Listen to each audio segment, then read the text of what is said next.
مرحبا. بعد قصف البوليساريو لمحيط السمارة، القوات المسلحة الملكية ترد وبقوة. لن تصدق ماذا حصل.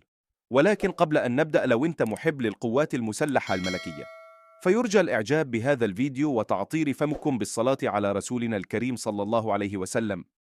تقوم القوات المسلحة الملكية بإجراء عملية تقييم شامل للهجوم الذي شنته عناصر جبهة البوليساريو يوم الأحد الماضي بمحيط مدينة السمارة، حيث انفجرت عدة قذائف في مناطق خالية على مقربة من بعض القواعد العسكرية المغربية دون تسجيل أي خسائر مادية أو بشرية. وحسب موقع الصحيفة، فإن عناصر البوليساريو استغلوا وجود عاصفة رملية واقتربوا من المنطقة من أجل تنفيذ عملية القصف بقذائف، دون أن تصل تلك القذائف إلى مناطق سكنية أو مراكز عسكرية أو أمنية مغربية.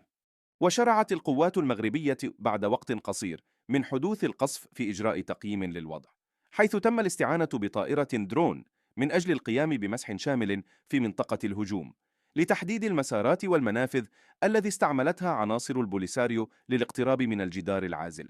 وفي هذه الأثناء تقوم القوات المسلحة المغربية برد قوي بعد تقييم الوضع، بالرد على هذا القصف الذي قامت به عناصر البوليساريو على غرار ما حدث في الشهور الماضية، حيث ردت القوات المغربية بطلعات جوية وقصفت العديد من أهداف جبهة البوليساريو، وأدت إلى مقتل عدد من عناصر الجبهة في المناطق العازلة. وفي النهاية شاركونا رأيكم حول هذا الموضوع، ولا تنسوا الاشتراك في قناتنا ليصلكم جديدنا. شكرا لكم.